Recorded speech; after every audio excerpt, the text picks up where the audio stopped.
Hi, everybody. Before we get to another great interview, the Too Opinionated podcast could really use your help. And it's easy, it's free.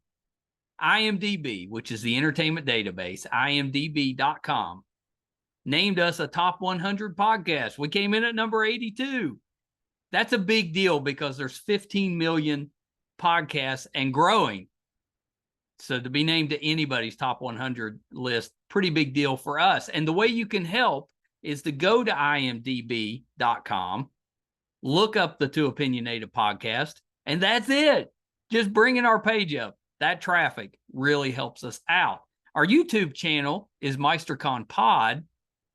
All we ask is that you subscribe. It's also free, but that really helps us to attract these amazing guests that we keep bringing on the program. And that's it. Two easy ways for you to support us, and we would really appreciate the help. Now let's get to that interview. Hi, everybody. Welcome to another edition of Too Opinionated. I'm so excited today. I have actress Abby Trott with me. So welcome, Abby.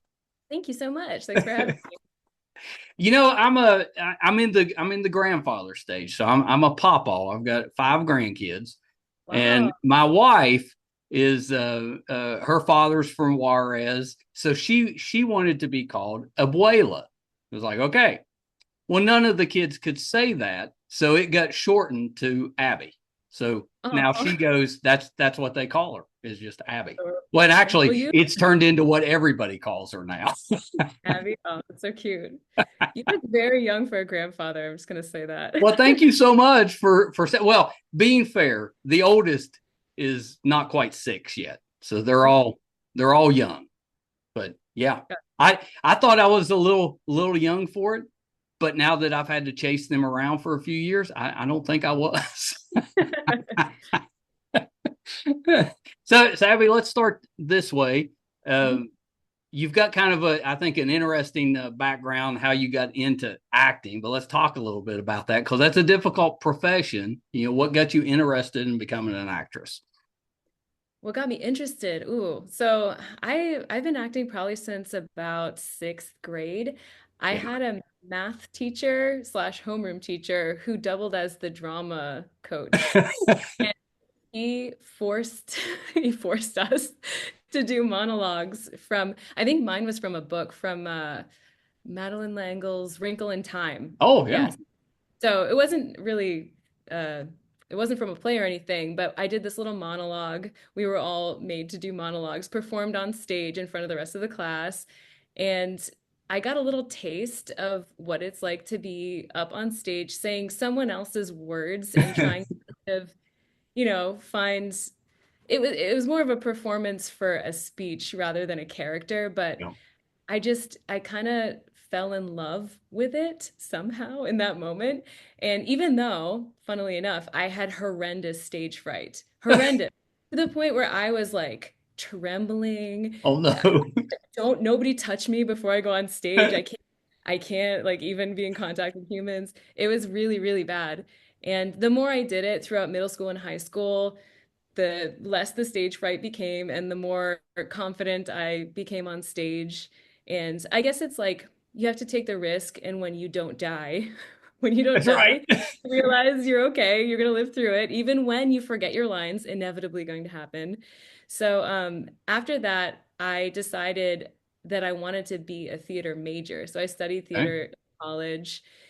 Didn't quite know what I wanted to do after that point. I was a little bit aimless, and I really wanted to travel.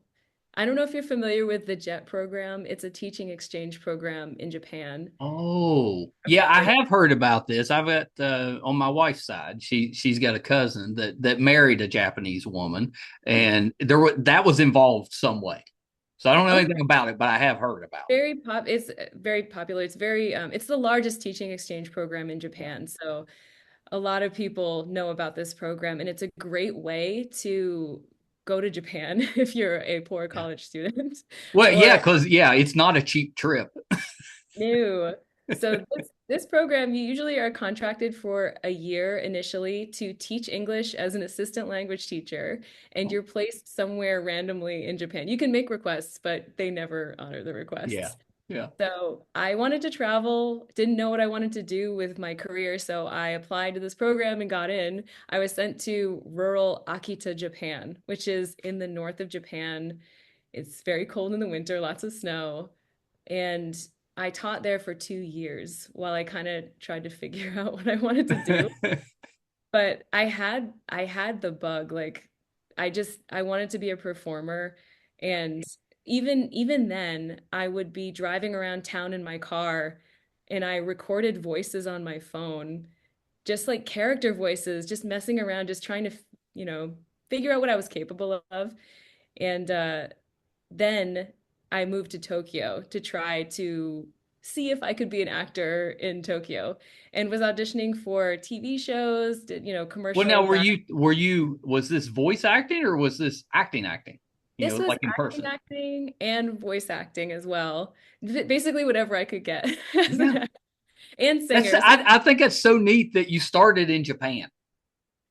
I think that's really cool. So how successful were you, getting started there?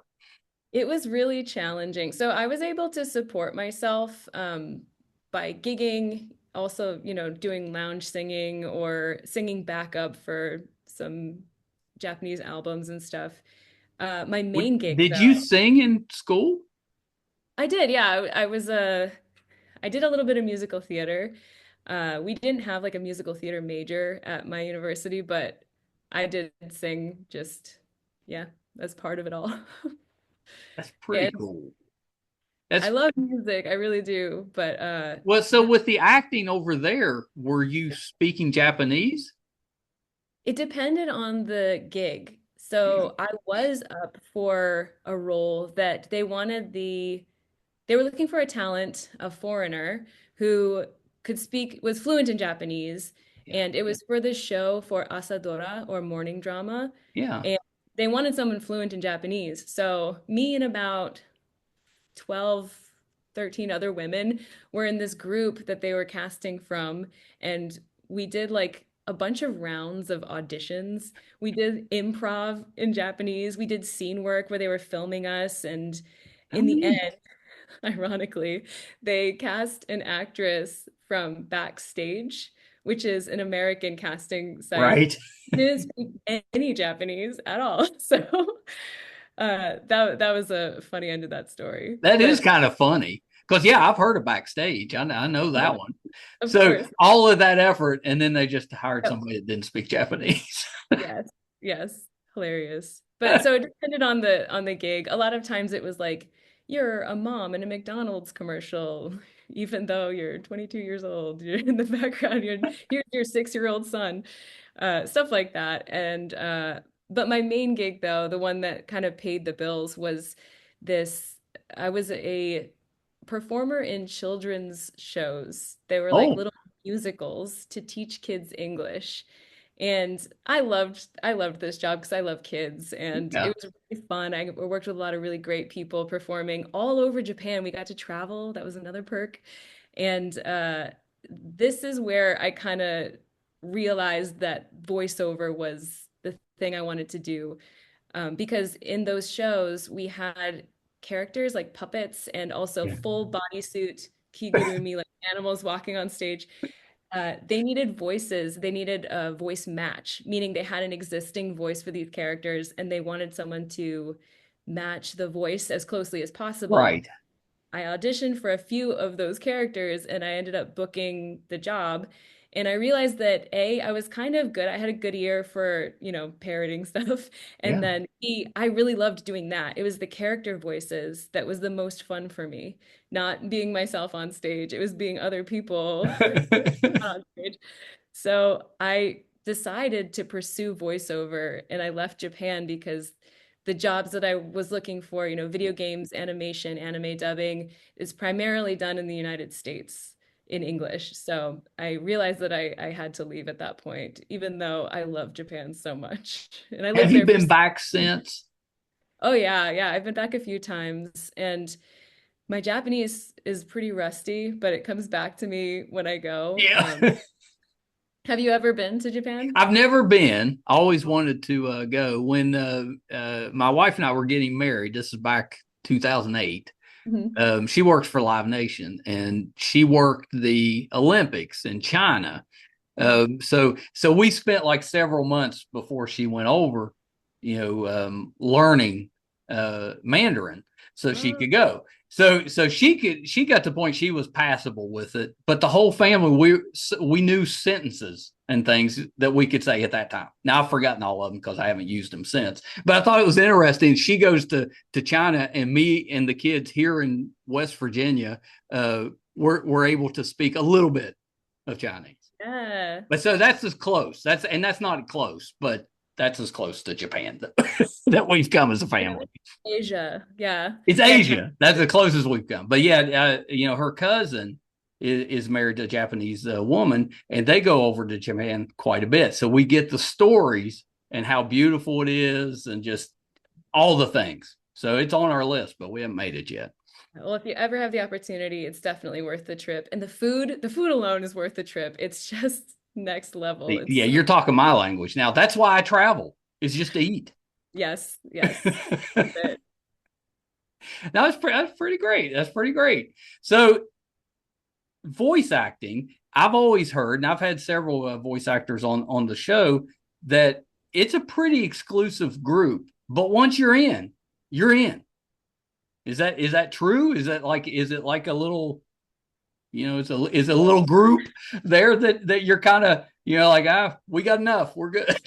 Yeah. I think things are changing now. Yeah. I think it very much was that historically it's been kind of that way. But over the last decade, I think things are changing and definitely opening up a little. And I don't know if once you're in the club, you're in. I feel like you still have to work at it, you know?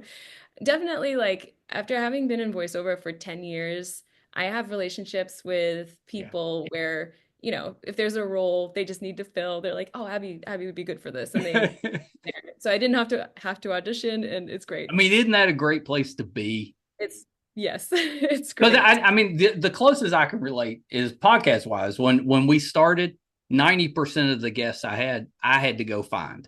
Mm. And now it's reversed. So 90% of the people that come on the show are sent to us. So Mhm. much easier that way. Yes, yes.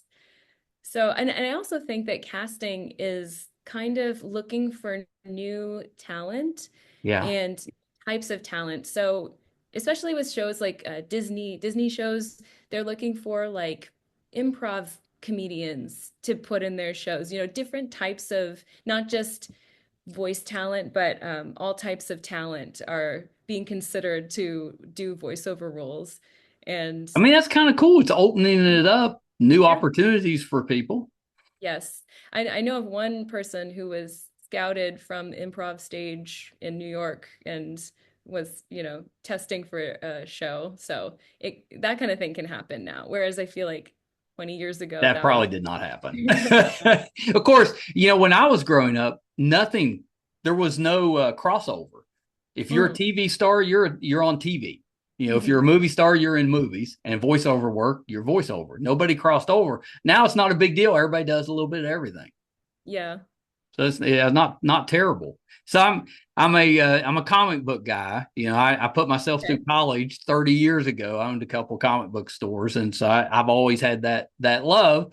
So X-Men '97, comes back, and you got to play Spiral. That is I pretty cool. did. Yeah, Oh man, I knew you were a comic book fan, but I didn't know you owned comic book yeah, yeah. shops. That is rad. I'll tell you this quick story. Okay. I got married in the early '90s, and so I was trying to start a family, and Mhm. the comic stores were terrific when I was just a single college guy. But with a family, a little more pressure to bring home an income that you could live on. Well, Marvel goes bankrupt in 1996. A lot of people forgot that, and Yeah. I thought it was over. I was like, it's over. So I got out. That's the reason, and I've regretted it ever since. I Oh, wish I'd have hung on to it just for my son. oh, But if I'd done that, we'd have never done the podcast, because that was the kind of the emphasis behind the podcast is we wanted to do something nerdy together because we never got to do the comic store. It was gone before he was born. So there you go. Oh, I gotcha. blame Marvel for me not being in comics anymore. Marvel. This is a great nerdy outlet to invest in, though. I love that you guys can do that together. But yeah, X-Men 97 it's first of all, even if I wasn't in the show, that show is amazing. So I good. think they crushed it. I was not expecting that. You know, it's so hard to take a show like that, the original version, and make it Yeah. better, which they did. They And totally did. the source material, they honored the source material and they made it better, and it's amazing, and I love it so much. And then just to be a part of that as Spiral it's been so cool. And Well, Spiral, Spiral's a really cool character. he is cool. I wish she had more screen time. I think that she's such a badass, and Well, I you love got that the whole, was it four-arm thing, right? She's got, six, or is it six arms? six arms. Six Yep. arms. Yeah, yeah. I mean, it's pretty cool. And she's got it's like is it a teleporting power or a time travel type of power? Something. She can Oh, move through something. I thought it was like a multi-dimensional thing, but Yeah, that I'm may be it. Maybe she can move through comic dimensions. book Maybe nerd. that's it. Don't quote me on that. Yeah. Please don't. Well, it's been, like I said, I'm a little rusty with it, but yeah, I think that's it. She can move through dimensions, and that's how they get out of like Mojo World or wherever they're at into. Yeah, it's pretty good. I'd had JP Karliak that Oh did. yeah. Yeah. He came on. I think he was the Morph. shapeshifter on there. Morph. Yeah. Morph. He's Yeah. Yeah. phenomenal as Morph too. And I told JP to his face that this isn't nice, but I didn't really like Morph in the original series. It was I was the kind same way. kind of annoying, but JP's Morph, I love him. Yeah. He makes the character so relatable and so just expands upon the character, and it's perfect casting there. When they said they were bringing Morph back, I was a little like, oh no. But yeah, he was terrific. He did. Yep, He brought something to it. he did, and the writers too did a great job. So you're all over this Demon Slayer, franchise. There. So it's like, is it Komatsu? Is that how you say that? Kimetsu no Yaiba. Demon Kimetsu no Slayer. Yaba. That's Yeah. it's my West Virginia accent terrible enough, but that it has become such a monster of a franchise. Yes. I have a question. Have you watched anime? Are you familiar with anime at all? I am now. I grew up.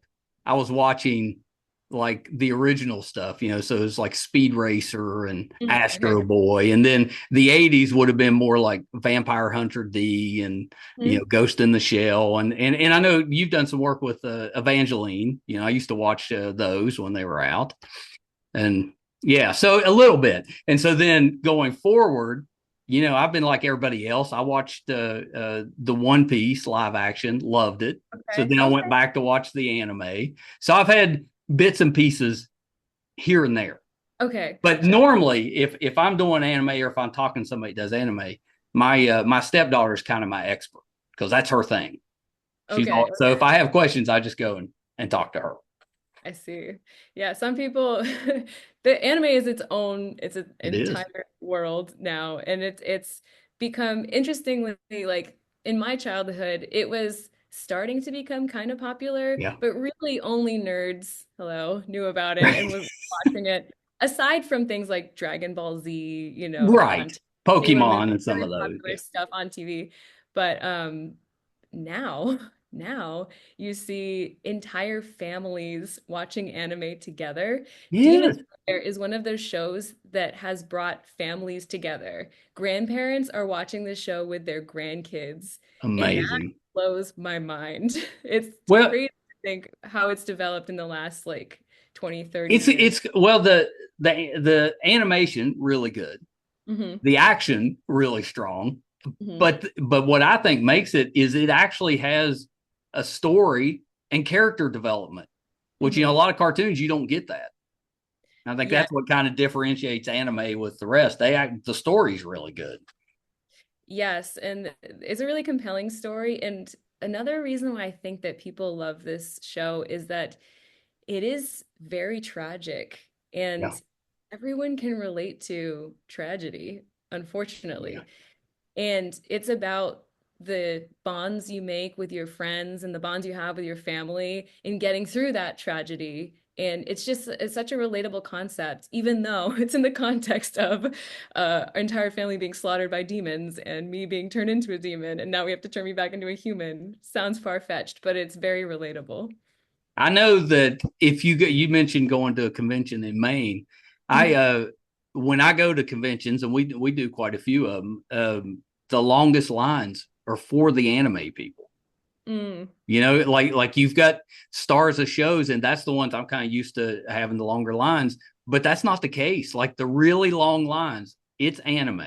Now, admittedly, nobody can beat Dragon Ball Z. That's probably the biggest lines ever. But if it's anime, I mean that stuff right now really really popular. It's true. Yeah, I've done quite a few shows with Bryce Papenbrook, who is Yeah. the voice of Inosuke, the boar-headed guy in Demon Slayer. But he's also in Attack on Titan Yes, and that's Sword where I Art knew him from. Online Yeah. as the lead, so he's got this insane resume, and his line is always out the door, down the Yeah. hall. Fans come, they show up for Bryce, and I've never seen someone as good with their fans as he is. He spends time with everyone. It's just He gets it. he gets it. Yeah, and it's special to see that anime means so much to people. I get excited when people come to my table and like little kids are they love Nezuko so much. Yeah. And I don't know if they should be watching Demon Slayer depending on how old they are, but they love this character and to be able to share in that hype, it's really cool. And conventions are a thing I never considered when pursuing voiceover as part of the job. You got a place now forever. If you stopped working now, you could still do conventions till the end of time. I don't know, maybe the convention bubble will pop at some point. Until then, I'm here for it. I like one of the reasons that I love conventions is 90% of the people are so polite. They're just terrific and they're fans. And like you have these long lines, but nobody's complaining because they get, yeah, it takes a while, but when you get up there, you're going to get your minute or two of time. Mhm. You're not rushed through. And I always kind of like that. Everybody wants their minute and they're Mhm. very respectful of everybody getting that, moment. And I think that's nice because long lines, you know how that goes. It can turn, south very quickly. Yeah. So when you do conventions, do you do panels like live interviews, or are you signing autographs, or both? Well, no, I don't sign any autographs. Nobody wants to see Oh, me I'm doing sure that. someday once But you're yeah, I would sign one for you. But for us, we do panels, we do Okay. moderating. We'll do Okay, yeah, we'll do an occasional live interview if that's what they want. And sometimes, we just go as kind of press, yeah. and we'll just kind Okay. of cover it for the art stuff and do it Yeah. that way.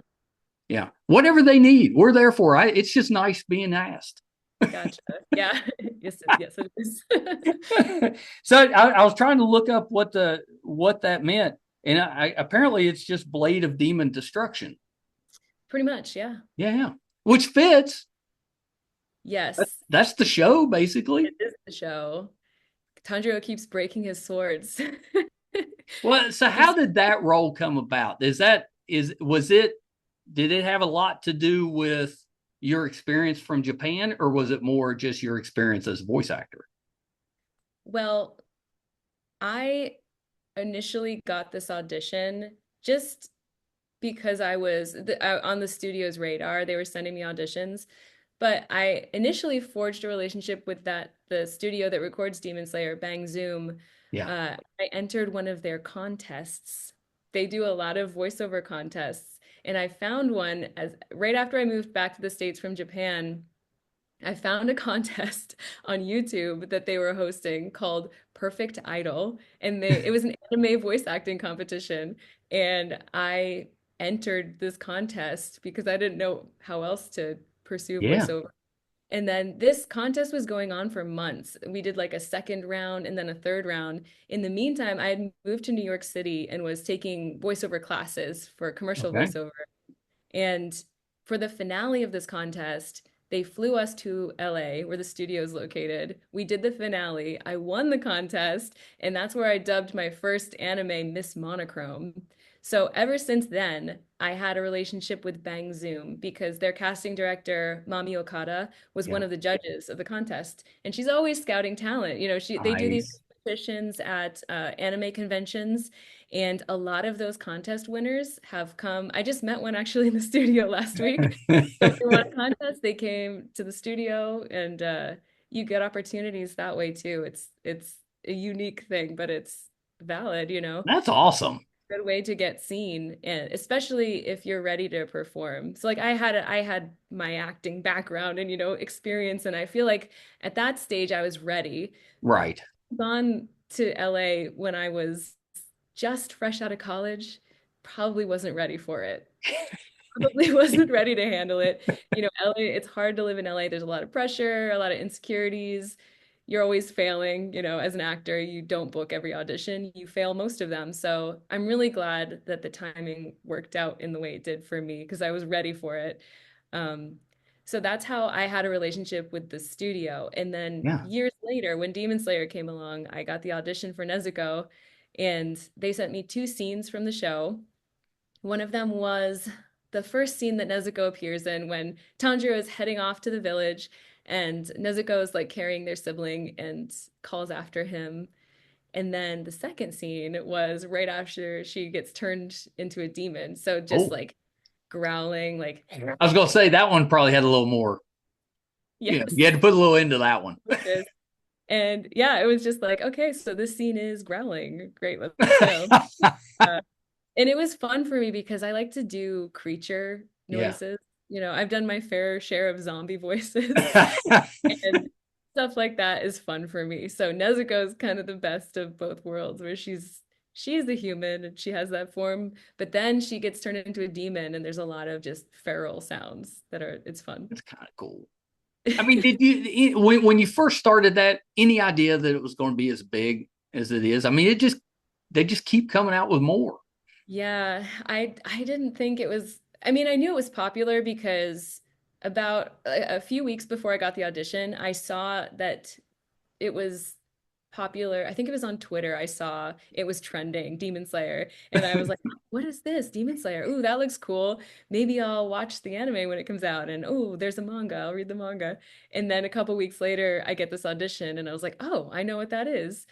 Did never did I expect it to be as huge as it is Yeah. now. Worldwide, it's Well, just that's so, it. It's not. so It's not good. like it's just a United States or a Japanese thing. It's everywhere. Yeah. And I think also COVID maybe boosted that popularity because people were kind of stuck at home, and a lot of people watched Demon Slayer during that time because it came out. And Well, it's very bingeable yeah. because there's so much of it, and Yes. it's actually like for me, it helps me because anime they tend to put there's a lot going on. Hmm. So if you can watch them, several in one setting, you tend to have a better understanding of the story. Yes. Yeah, and for Demon Slayer, I find that there are no filler episodes. So it's Right. just a story being told. And they do add some things that are not in the manga, little bits and pieces here and there, but nothing, that's just killing time, wasting time. It's always something that adds to the story.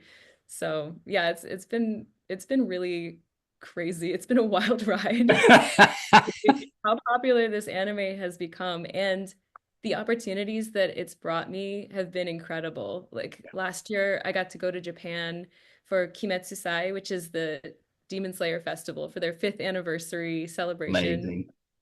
That's crazy to me, and especially when I lived in Japan as an actor, being brought back to Japan as an actor, as a guest, is just so surreal. And I had such a great time. It was unbelievable.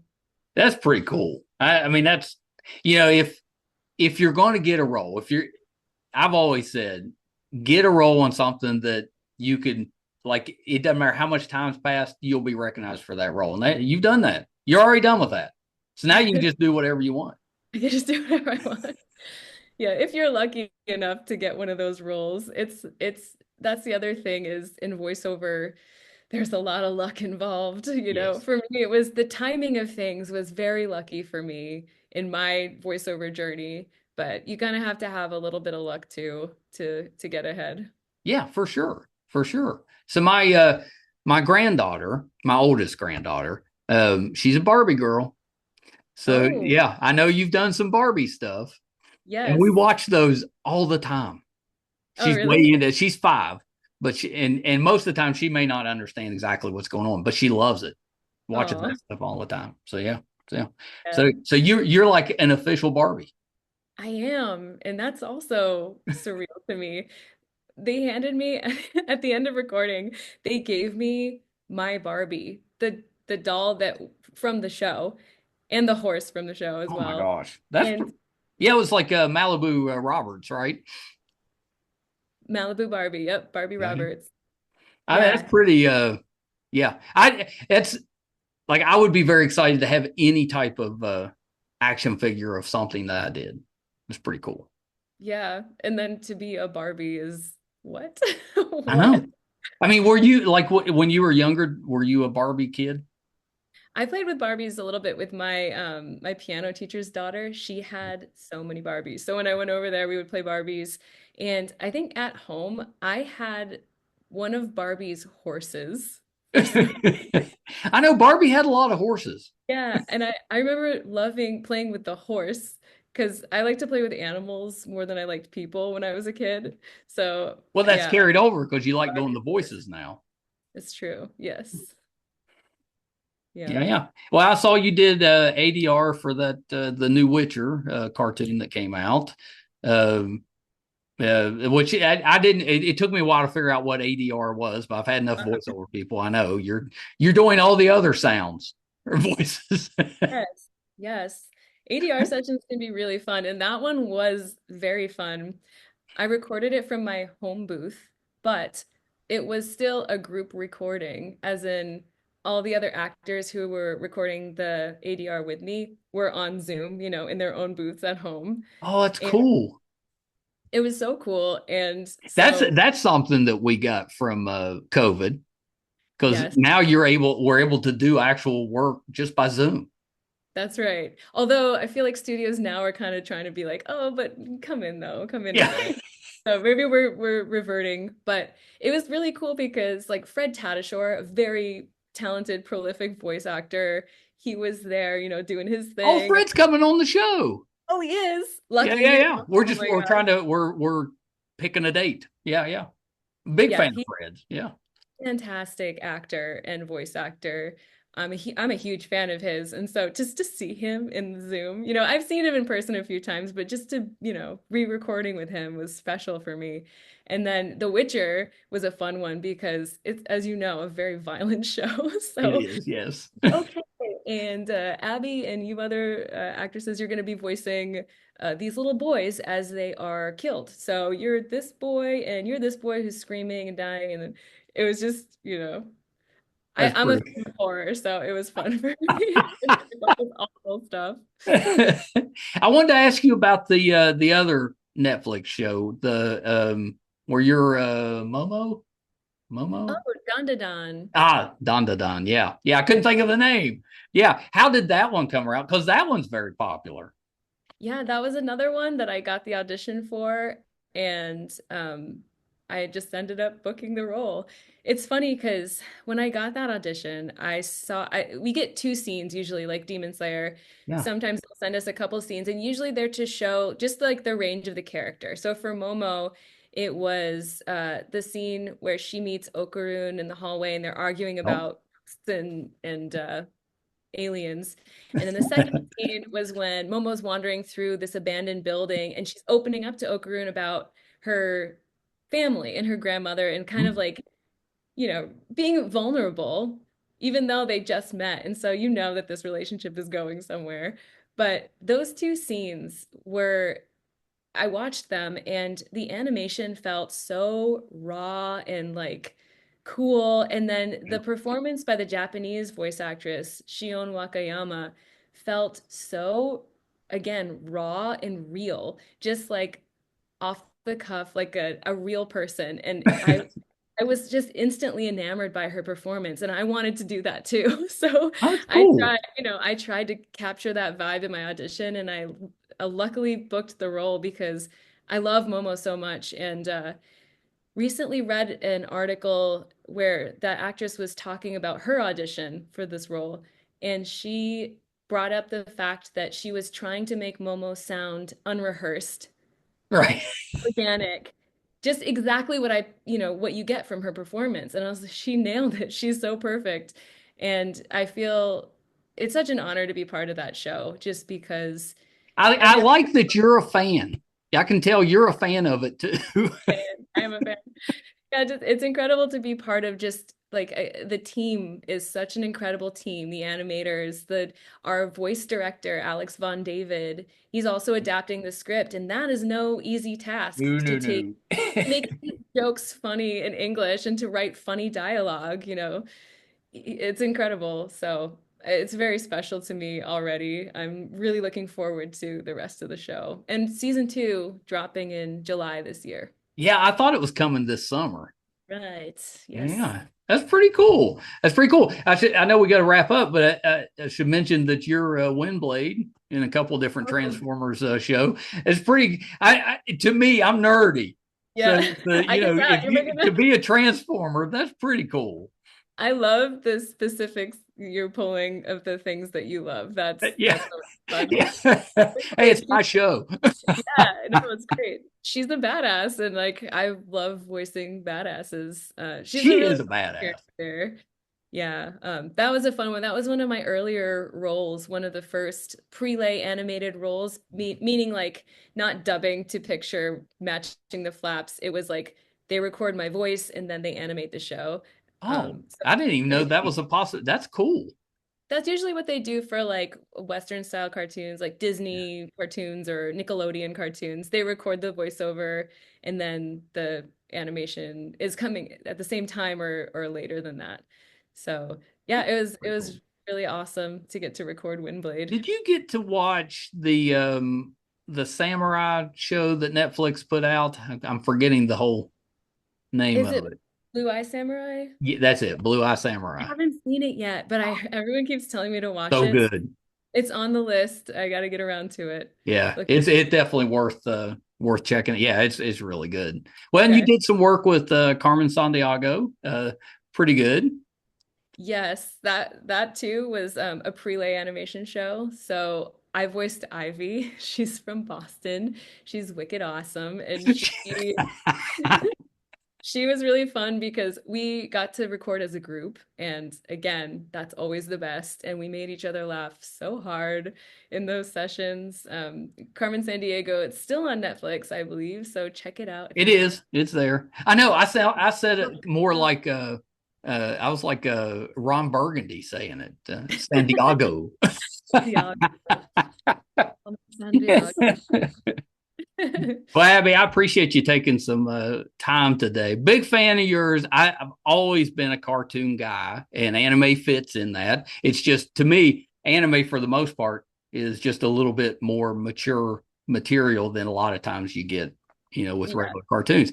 Always enjoyed that. Always loved the stories. I was a manga guy too. I read those comics and stuff growing up. But I forgot about Robotech. Do you remember that one? That I remember Robotech. I didn't watch a lot of it, but I do remember Yeah, that Robotech. was kind of an 80s, 90s show that and the best one for me was Battle of the Planets, which was like Gatchaman, I think was the Oh yeah. original. And then when it came here, they changed the name to Battle of the Planets. But yeah, yeah. Now, I like that one because they would show it during the week after the 6 o'clock news, which was just an odd time to show Yeah. a cartoon. So it was like 6:30 in the evening Okay. when they show it. Yeah, that is odd. But hey, you watched it, so it worked. I watched it. It worked. It worked. So a couple of things though before I let you go, Abby. I hope we can find you at a convention at some point. Yes, that would be awesome. I'm gonna look out for you now that I know you Please do. do, because yeah, we tend to do half a dozen or so a year. We used to do more, Mhm. but now it's maybe half a dozen or so a year. My son, he's a children's librarian. That's his day job. So any local conventions, he has to work for the library. So, Oh, so we go out of state for most of our, Too Opinionated conventions. okay. So okay. So a couple of things. Anything else that you're working on that we can kind of keep an eye out for? I just want to say the Demon Slayer movie, so Kimetsu no Yaiba Infinity Castle Arc Part 1, there's going to be 3 parts, is coming out this year sometime. Aniplex has announced that on March 1st at 7 p.m. Tokyo time, they're going to be, I don't know if it's a live stream or just a video stream, with the Japanese cast leading up to the announcement of when that movie is coming out, the Japanese That's release like date. Saturday. So, yeah, that's soon. Oh my goodness. So, yeah, look forward to that. If this comes out before or after that, I'm sure you can watch the streams That's with such a long title. It's just a part one, so it's a trilogy basically. Yes, it is. And it's going to be awesome. So watch that. And then also Dawned on season 2 in July. And I'm in a video game called Date Everything. It is a dating sim, meaning you romance characters, but in this game, you romance household objects. You can date everything. And I voiced Shelly the Shelf. That's coming out in June, so play that game. It's gonna be a hoot. I'll tell my son that because that sounds like one that he would love. And I'm glad you brought up the video games because I know you voice for a lot of that. Uh, he plays Marvel Rivals, so Ooh, yeah. So he knew you from just from some of the voices from that. and So Magic. Yeah, Magic. She's another badass. She's oh, so Magic. When I was growing up, I was a New Mutants fan. New Mutants was like the younger version of the X-Men, basically. But Mhm. she was my favorite. I thought because she had that cool sword and The Soul Sword. the soul sword. She'd go in between, that dimension, the demon dimension or whatever, and ours. Oh, I She was go to badass, and them. she's Colossus's sister. Yes. That's a fun tidbit that not a lot of people know, but Yeah, yeah. it's pretty cool. It's pretty cool. Where can we find you on social media? On social media, I'm everywhere just at Abby Trott. Except for TikTok, it's Abby.Trott. Because someone already has the handle. I'm barely on TikTok anyway, but anyway, follow me at Abby Trott. Yeah, it really, really good. And your website, I thought was fun because Oh, you like checking bring your website up and you're talking to me. it. Yes. Yeah, thanks for checking that out. Yeah, I thought it was pretty because most people think the hard part is making a website. That's actually the easy part. It's the maintaining that's the hard Yeah, part. I could maintain mine better. Well, same, but yeah, I thought it was really good. Well, Abby, thank you so much, and Thank please come you. back. Let's do this again. Oh, that'd be great. I hope to see you at a convention You soon. will. We'll make. I've got your website now, so I'll keep track. Okay. And Okay, we'll great. we'll find one. Okay, hold on 1 second. I think I'm an Abby Trott fan. She was awesome. Um, I always have a soft spot for the voice actors. If I could never be an actor, I'm too many. I'm too quirky. I'm too much in my own head. I get nervous in front of crowds. I know that makes no sense with the podcast, and I do pretty well with this type of work, but I couldn't be an actor. But if I was, voiceover, I think, is what I would like to do. I love that. I think it's so imaginative. I should have asked her if she can do any impressions, because if she can do the voice work, she can probably do some pretty good impressions too. We'll do that on the next one. She's been so prolific. We couldn't hit everything that she's been in. But we got the most of them. I should have brought up the Crudes. She was in Family Tree, plays Dawn. Actually, that I wonder if that one's coming out. I have to double check that. I put yeah, I'm not sure. I'm not sure on that one. I'll double check that. But she played Dawn, the Crude's Family Tree. I'm assuming maybe that one was a series, not a movie, and that's the confusion I'm having there. She was Casey in Super Crooks. She's done Ghost in the Shell. I should have brought up Blaze and the Monster Machines because my grandson Archie and my grandson Cole love that show. Absolutely love that. We've watched that one for a few years, so really cool that she was on there. She was Emma on Lego Friends. Oh, I can't believe I didn't bring up One Punch Man because she was asking me about animes that I've watched. One Punch Man, one of my favorites, and that was my stepdaughter Allie that turned me on to that one. Love that, but she's done a few of those episodes. Just a talented woman. And if you're a fan of anime, voiceover work, cartoon work, whatever that is, we have got a voiceover playlist that is just unbelievable. We've had the best voiceover people on. You'll definitely want to check it out. It's got names like Rob Paulson and just a ton of others that are terrific. Very proud of that playlist. So definitely check that one out. If you're finding us for the first time, thrilled that you're here.